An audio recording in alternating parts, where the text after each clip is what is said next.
Hello and welcome to another episode of the UK and Ireland Minnesota Vikings Fan Club podcast. Coming off the game of the Bears yesterday, we're going to discuss knee-jerk reaction to the Bears game yesterday. We're also going to go obviously around the grounds. We had a couple of watch parties yesterday, club watch parties, which were great. Misery loves company, so it's always good to sit with Vikings fans watching the game. And then we've got a small border battle next week, which could be the most important game of the season. Daz, roll the credits.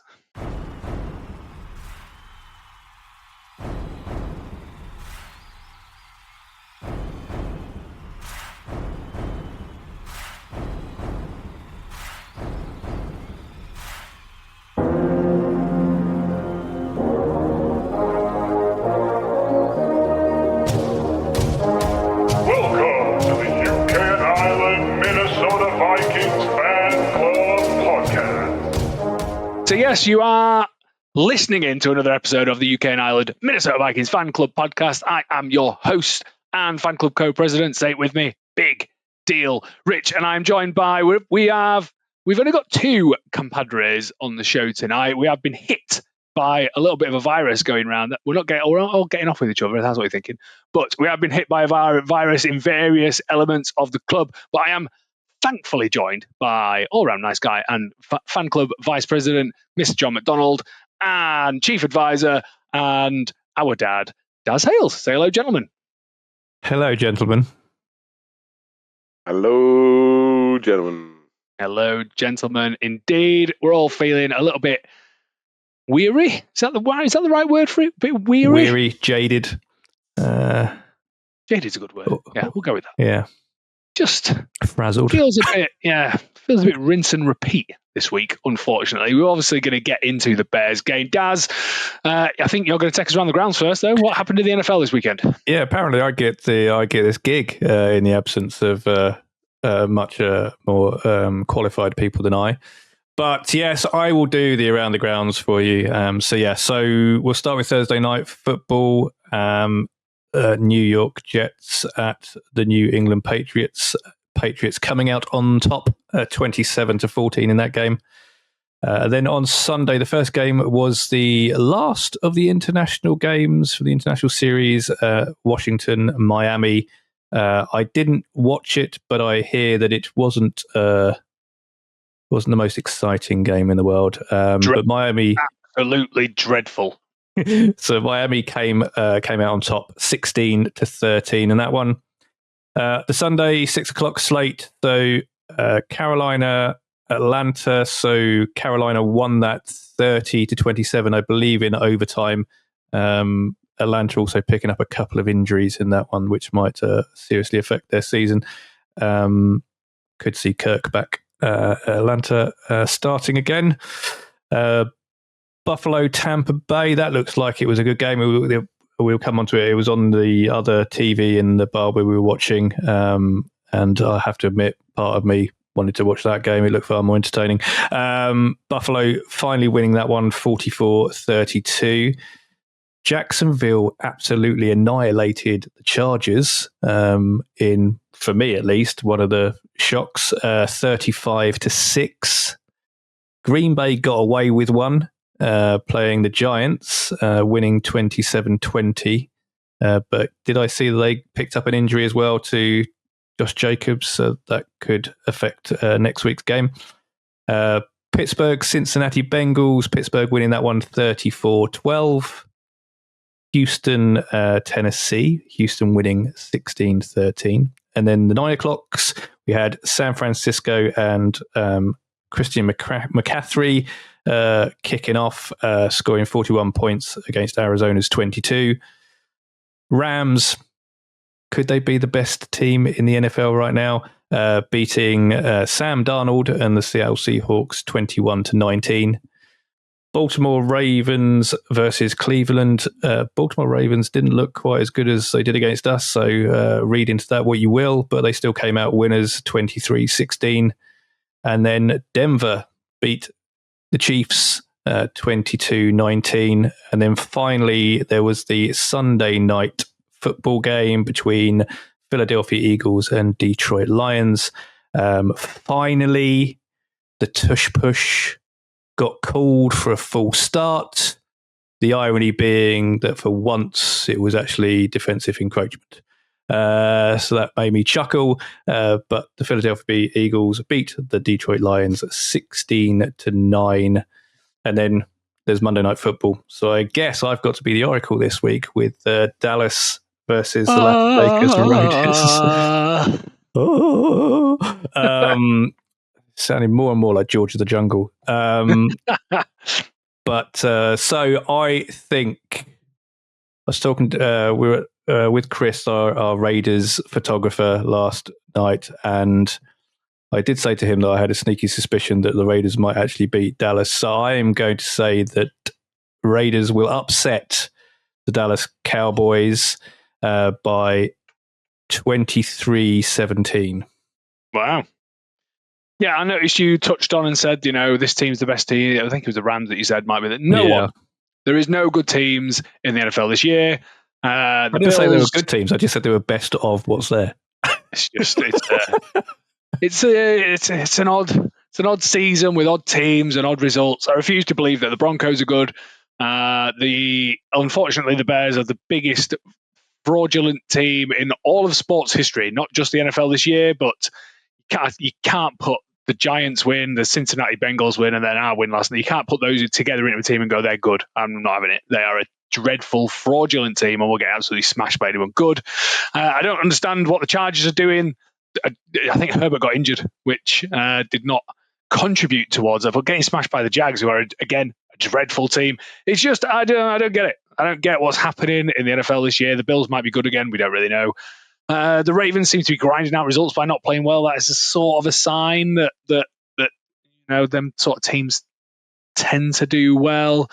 Green Bay are not good. It's just, as someone said last night, I think someone said at the beginning of the season, the NFC North is the most competitive division in the NFL. I think what's happened this season is that the NFC North is the most competitive division within the division. So all the teams within the NFC North are competitive against each other, but not competitive against anyone else outside of the NFC North.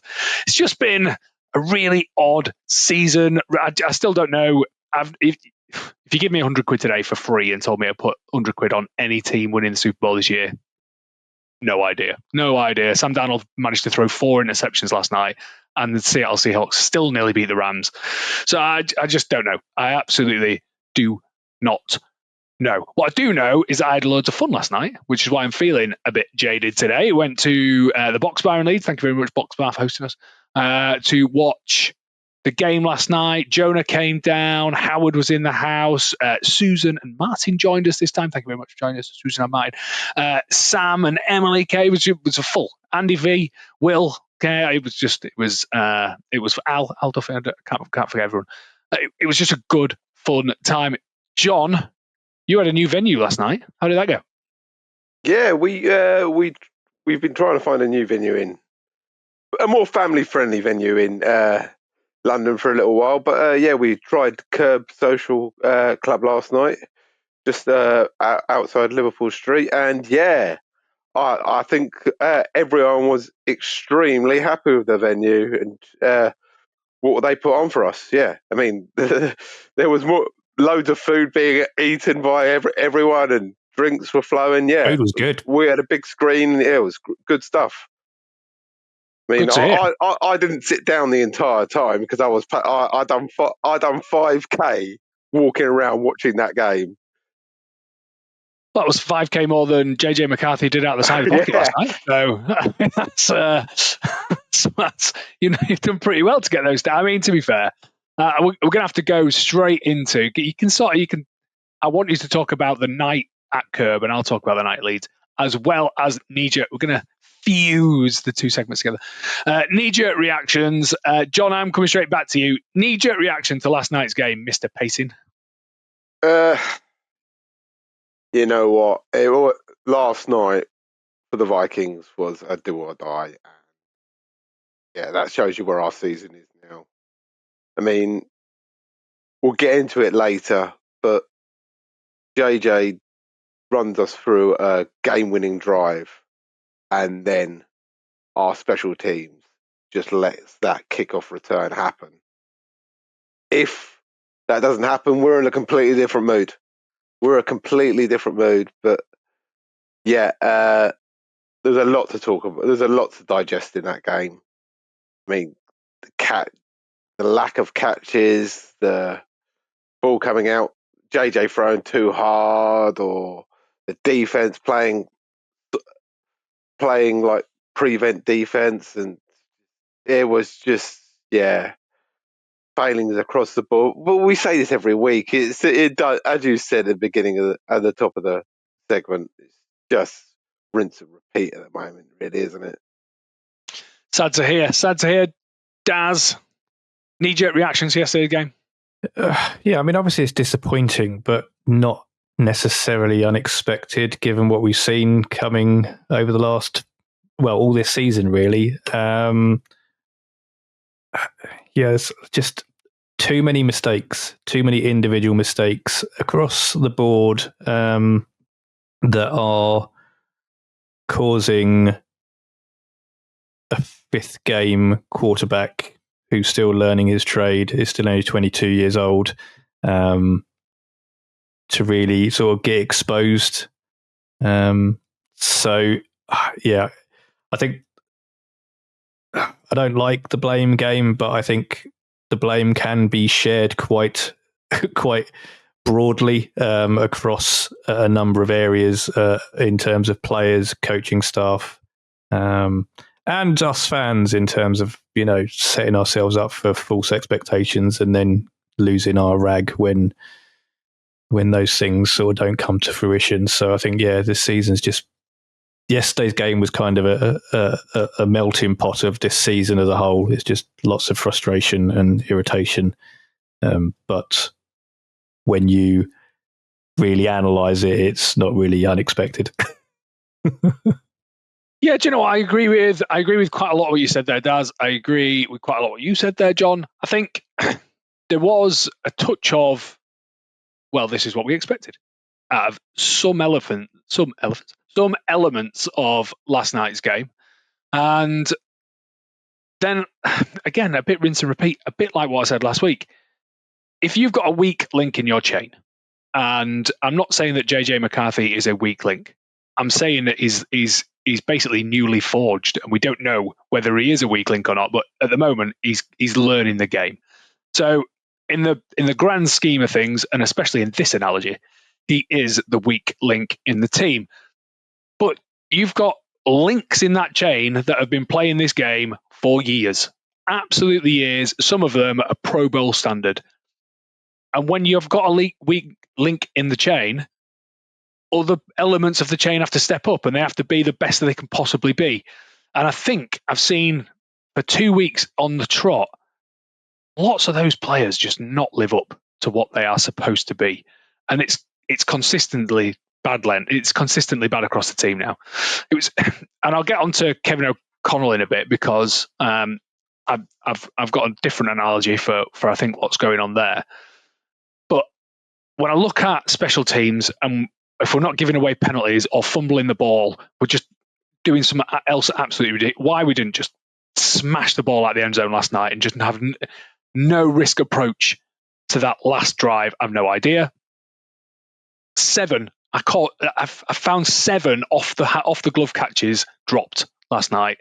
That's totally unacceptable. Adam Thielen, I still love Adam Thielen. At the end of the season, I'll still love Adam Thielen.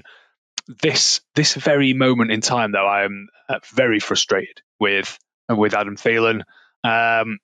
Harrison Smith looked so far off the pace. It was the only people I think that came out of that game last night with any sort of credibility was the O-line. They kept JJ clean for a lot of that game last night to give him the ability to be able to make some decisions. He made some good decisions. Some of the again, I'll say it same as last week. I think he's progressed in some areas. I like the way that he stays in the pocket, he stays calm, he makes good decisions. Some of the execution on those decisions will just take reps. That is, he's got to calm down in the pocket, stop throwing it so incredibly hard. Some high, some low. But having said that, there was 5 last night. Out of the 7 that touched gloves, 5 of those, if they're caught, we're not talking here about a 50% completion rate. We're talking about much better than that, which, by the way, Caleb Williams only had a 50% completion rate last night. No one's turning around saying he's the worst quarterback in history. And it's just dividing the fans now, because you've got some people that are saying, right, I'm over the expectation, just give JJ time getting reps till the end of the season. And then you've got the other people that are saying, I'm over the expectation because the quarterback is so bad, might as well throw Max in, see if we can get a decent pick next year to pick a new quarterback. Ridiculous statements. I just think that people just got to reset. Understand that JJ McCarthy is learning the game. He needs reps. He's going to need these reps until the end of the year. The good thing is, by the end of this season, we're probably going to have an advantageous pick within the first round and a pretty advantageous schedule next year. And that's pretty much what it comes down to. Now, Kevin O'Connell, I'm going to open it up to you guys because I feel like I'm on my soapbox. John, Kevin O'Connell last night, what was your opinion of the way that he managed the game? For once, there wasn't much I could criticize. And maybe the timeouts he used, where I was standing there talking to Daz at the end of the game, and we were just like, why do you use the timeout there? I mean, I get him using it there, but why do you use the timeout there? Yeah, it was, but that's about it. I mean, it was a pretty well-called game from us as it is. Maybe we could have ran it towards the end on our last drive, second to last drive, last drive, going in for the score to drain more clock. But when you've got the chance to score, you're giving them 50 seconds to run the entire field. You're going to take the score. But yeah, I'm a big critic of Kevin O'Connell. I love him, but I'm normally a big critic. But it's not the worst game I've ever seen him call for us. Daz, same sentiment? Yeah, pretty much. I don't see much, and I think the seven missed catches, 5 of which were like you say, really catchable in my opinion. The plays are right. The delivery, the choices. So for me, just echoing what both of you said in the last sort of 5 minutes or so, is that the plays seem to be the right play calls. The decision making once that ball is snapped by JJ is often the right decision, and then it just comes down to the execution. Now, the drop catches, I think, might be a mixture of both things. One is that you expect Addisons and Justin Jeffersons and Hawkinsons to catch those, but it is true that JJ only has one ball type. He's got a fastball. He hasn't quite, in a pitch, in a baseball pitcher sense, he's got that one ball that he can use, and he just needs to learn to, finesse those. There was a few where he gets tipped, and it's because he's whipping them, so they have a much straighter trajectory. If he can just feather and learn to feather that a little bit, that will come with time, and that's coaching. So once that gets better, and with some more reps, that should come. It's all mechanics. That's teachable, coachable stuff. I don't. KOC called. There's always going to be the odd play here or there that you go. The timeouts at the end when we were talking, John. I think we were just thinking more. They're going to kick it here. Maybe we should be saving those timeouts just to ice the kicker, just to see if we can get in his head a little bit, given that he's missed a kick earlier in the game. But I don't know. There's also the thinking there that, given where they are, let's just get them to get the kick and maybe give ourselves a chance to go for a Hail Mary or get into a field goal kicking position ourselves and use that timeout to take it. So that could have happened, but I think all in all, KOC's off the hook to some extent. But he's still got. I think the bigger problem for KOC is the locker room right now. I think there's going to be a lot made of it, but Justin Jefferson, but and JJ himself, showing real frustration, either on the sideline or directly after plays. Lyle Price, after he made that good run and got called back and the cameras went to him on the sideline, he was clearly, and quite rightly, I think, given how many times that's happened to him this season, irritated and annoyed.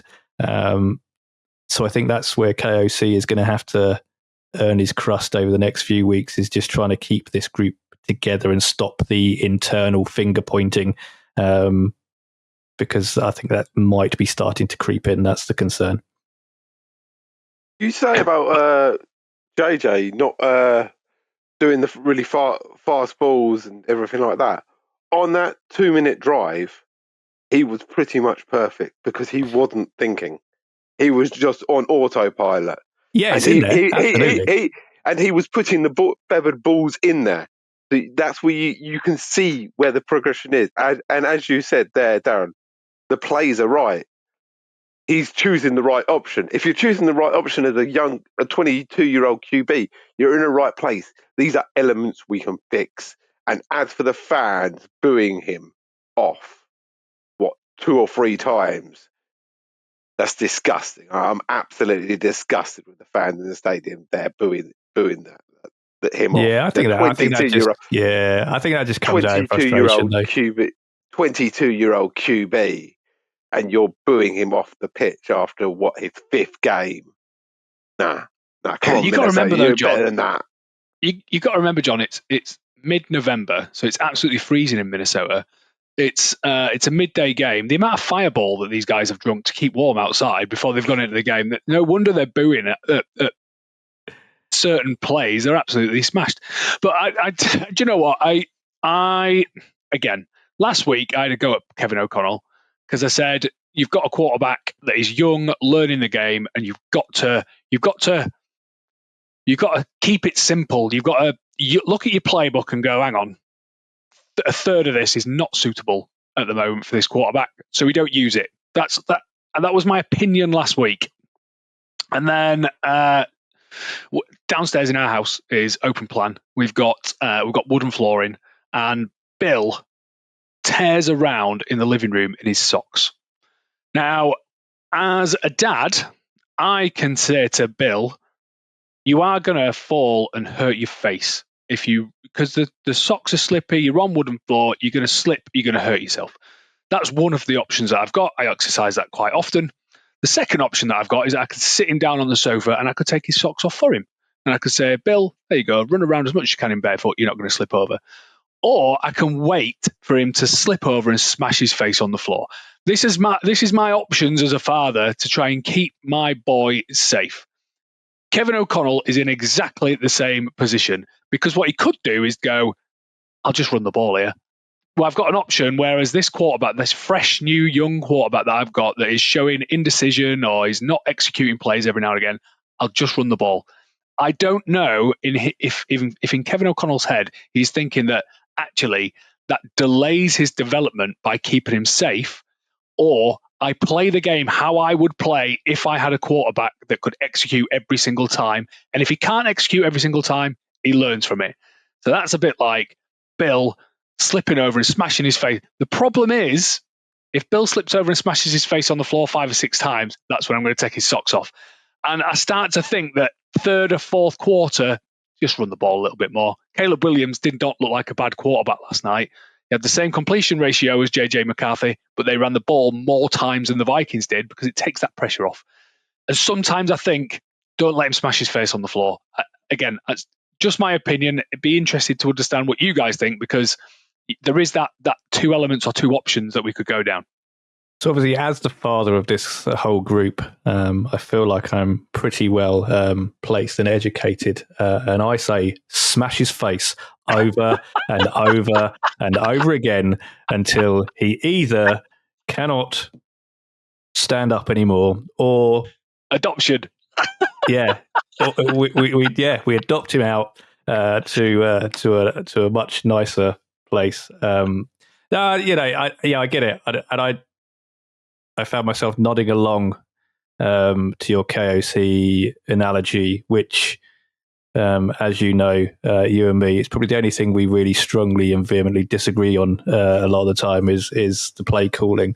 So, yeah, I think it is that. I think I think it's clear from all the rhetoric that's come out of KOC right from the start is that he trusts JJ. He believes in him. He thinks he's got it, and he sees him every day in training. He knows whether, because one of the questions here would be, if you keep letting them fail and they keep failing, even if they're learning but they're failing and they're getting boos, is that going to hit their confidence? I think he knows JJ well enough mentally that that's not going to get inside JJ's head. That's not the way he's wired. He's just going to, if anything, it's going to reinforce and going to make him push even harder to improve. So I think he sees that in him, and so therefore it's like, okay, right, I'm just going to put you in situations where it might go belly up, but you're getting those reps. You're going to have those opportunities. If it's too safe, the game becomes very predictable. So there's that. Just from a competitive perspective, he expects him to make those throws. And sometimes they don't come off, and he's going to have to learn to get into it. So yeah, I all joking aside, smash his face over and over again. I'm going to regret this analogy, but John, do you want to smash the boy's face in? Yeah. He's far too good looking. He needs to smash that face in. One thing I was surprised at last night is we didn't let JJ run at all. He didn't have one run at all. In a row, really. He's not. Yeah.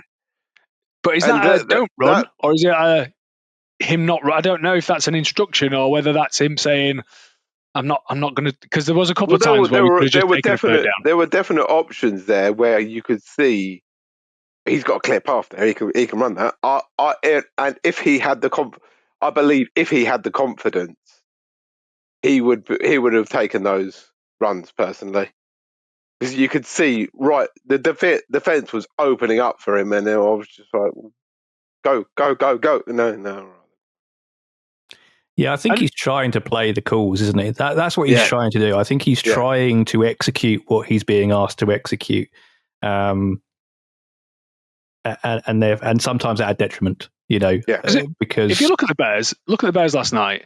Well, we know where the coach has come from. He's come from calling 80% screenplays to Jared Goff for a year into this environment now where he's got Caleb Williams, who every now and again will just go for a wander. He's so slippery, unbelievably slippery. It makes you sick. That you think that, well, JJ can do that. We know he can do that. JJ has been slippery at times this season, but he's chosen to trust the process, sit in the pocket, look for the pass. I know I could run 5 yards and get a first down and start this all over again, but is that going to help my progression? Again, it's this. I don't know what's happening in the background. I don't know if KOC's gone, look, this is not a playoff run year, so I'd rather you, at the detriment to a win team or a drive, take the learning, stay in the pocket and take the learning, or whether because again, people last night will say that Caleb Williams was a much better quarterback than JJ McCarthy. I don't think that's true. I think that, again, the completion percentage was the same. They ran a little bit more, and he escaped the pocket and was a bit slippery. So, what a great quarterback play. He ran for 10 yards and got a first down. That was because either his wide receivers didn't run the route or because he didn't have the confidence or the ability to be able to find them. That's not totally different to JJ McCarthy. I don't buy into this. Caleb Williams is much, much better. And if you look around last night, I mean, Bryce at the Panthers was amazing last night. He could barely lace his own boots last season, and he looks like a fairly decent quarterback last night. Justin Fields is the exception to the rule because he's still absolutely dreadful. But he's been benched, hasn't he? So you are now officially, Oh, okay. So I am better. So now we need to work out whether you're better than Tyrod Taylor. That's the next bar. I don't want to slight the boy without watching him. Tyrod Taylor could be better than I don't know, but I am definitely better than Justin Fields. But I think if you look around, the amount of year 2, year 3 quarterbacks, I mean, for God's sake, Sam Darnold looks like he could win the Super Bowl with the Seahawks, and he threw 4 interceptions last night, and he still looked like he might win the game. You just can't play against the Rams. That's the problem. I mean, yeah, there is that. But there is plenty of quarterbacks around the NFL that are second season, third season, that you can see the progression. That in the first season, Drake May is the classic example. I mean, I don't want to. I know people have compared stats. JJ McCarthy 5 games in, Drake May 5 games in. I know there's people doing that. I don't like doing that. For me, it's the eye test. Last year, Drake May looked dreadful. This season, he looks miles better. He escapes the pocket every now and again. That helps him look a little bit better. But he looks like a confident, comfortable quarterback. And I don't think there's anything wrong with that. Just because he's got Bradbury as his centre now. Could be. But we've had Brandell for God knows how long playing, and that was the third or fourth centre that we've used this year. So again, I don't buy into this toss JJ McCarthy on the bonfire for a 22-year-old quarterback that's played 5 games, that has just had a child. I think he just needs to get some reps, and we go again. That's my opinion on the matter. I think for once we're aggressively agreeing with each other. Yeah. And I'd like to think the fan bases as well. I'd like to think that the outliers are scrap it and start again, because one, that means we have to go back into the draft again, and we're not great at doing that. But I just think that you've got to trust the process. You've got to, put your confidence behind the boy and see what you can do. That's my opinion. And to do that, we have to look to next week's game, which is a border battle against the Green Bay Packers. Did anyone watch any highlights or the Green Bay Packers game last night?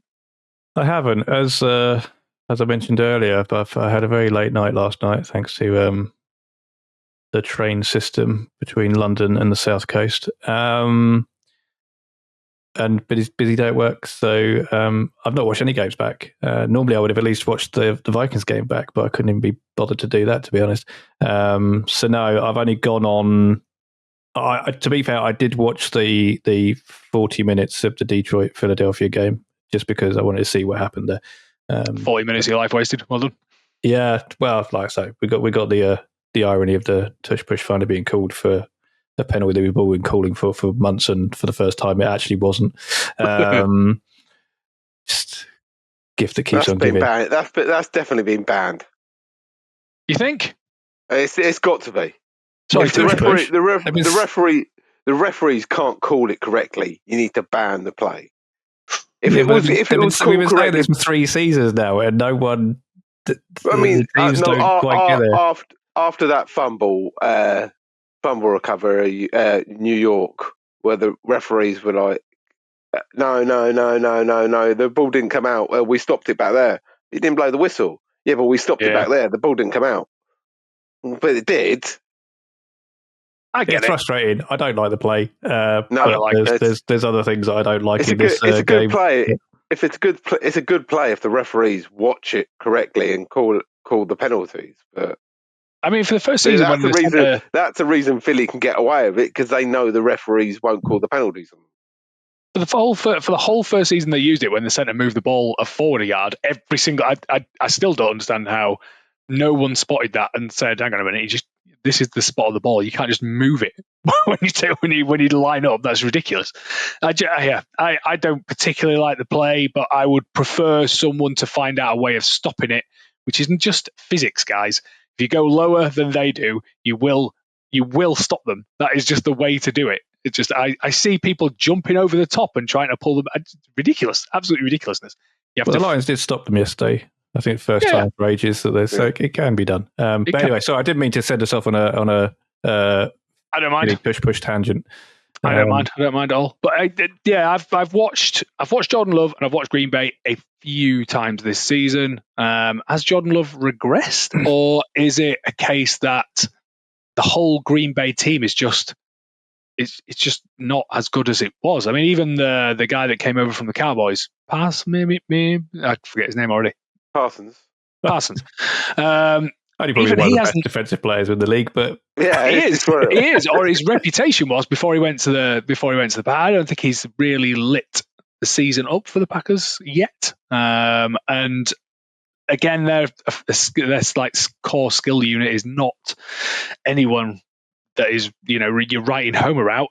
Is this and again, I don't want to rally the troops and get all excited again. But is this a game that is more suited to us, or do you think it could be less? I think it goes one or two ways. Either we are now in a position where we agree and understand that the rest of the season is for learning, or we go, it's a border battle, everyone gets riled up, JJ McCarthy throws a ball at 400 miles an hour straight into Justin Jefferson's face.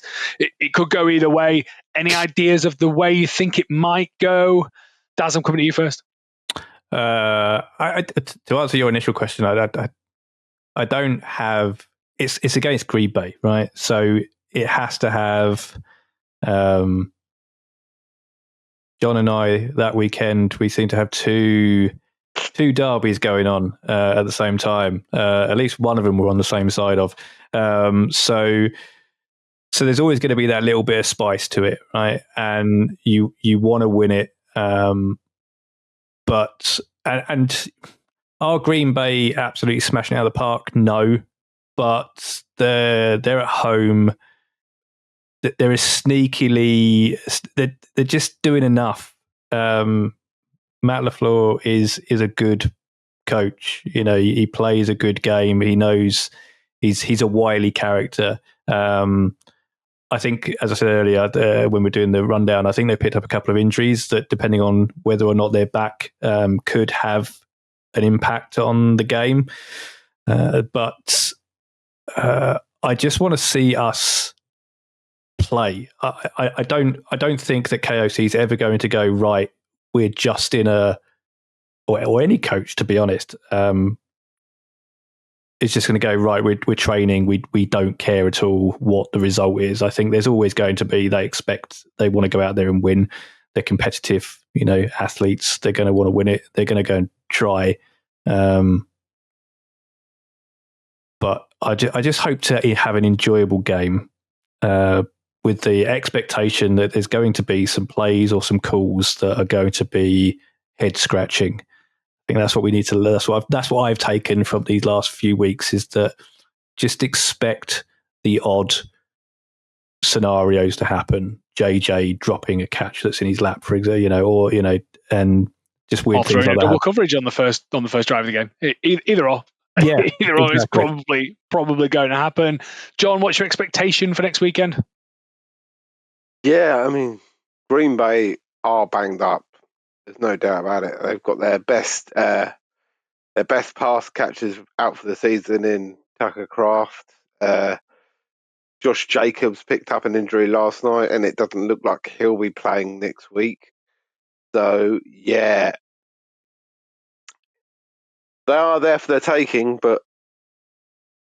and Green Bay do play up or down to their opponents this season, really. I mean, they've lost to the Panthers and the Browns this season.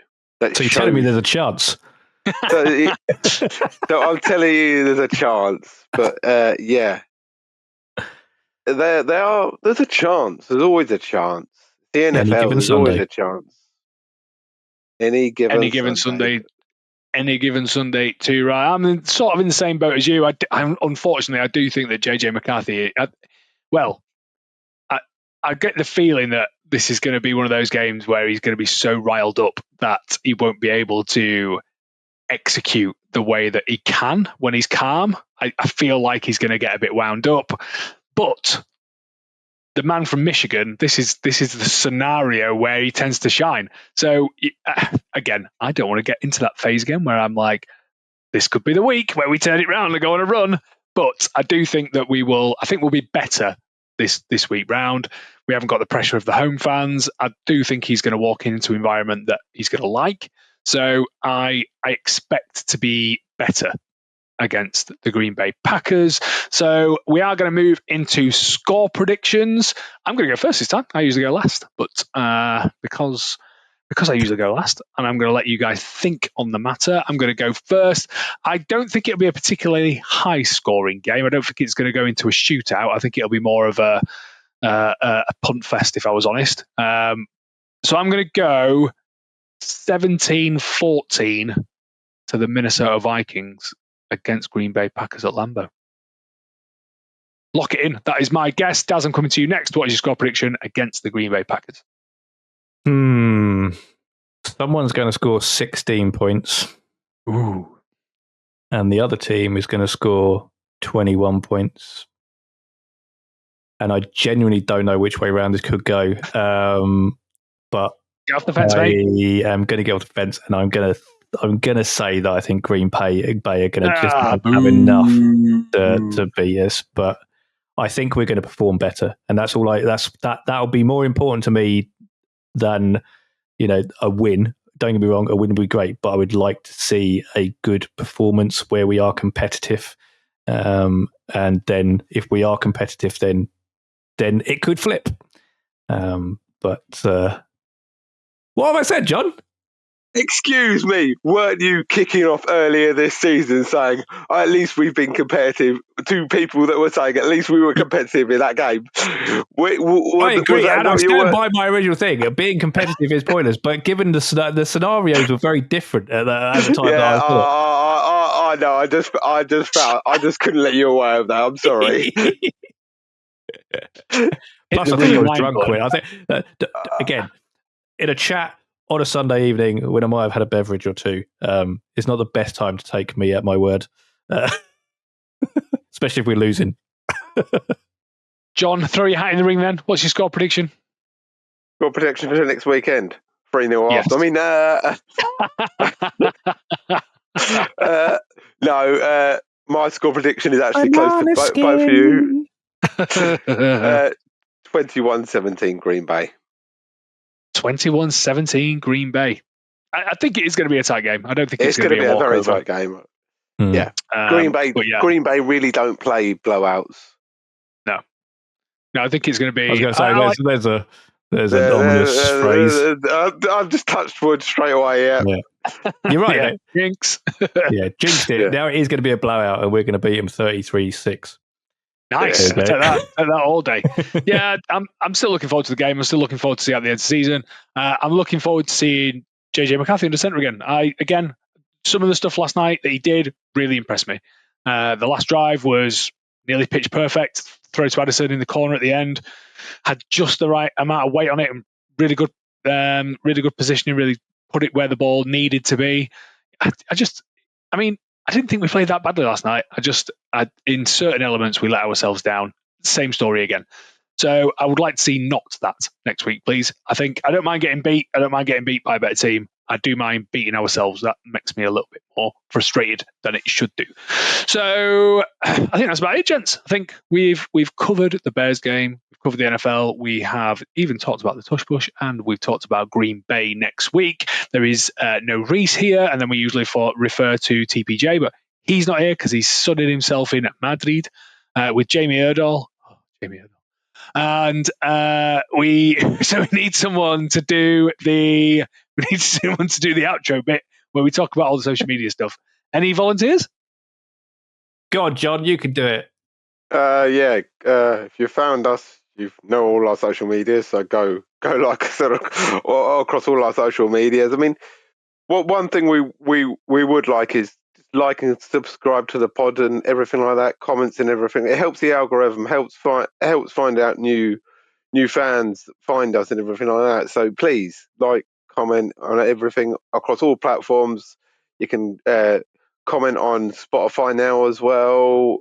So yeah, just like and comment on the pod, get it out there to more people, so more people can hear about Big Deal Rich. Share, like, and subscribe so more people can hear about Big Deal Rich. That's exactly what I wanted to hear. So, thank you very much for joining us. We've hopefully lightened your spirits after last night's game. I suppose there's only one thing left to do now, which is goodbye, gentlemen. Goodbye, gentlemen. Bye, gentlemen. After all these shows that we've done, it still makes me laugh. Thank you very much for joining us. Cheers. Ta-ra. Ta-ra.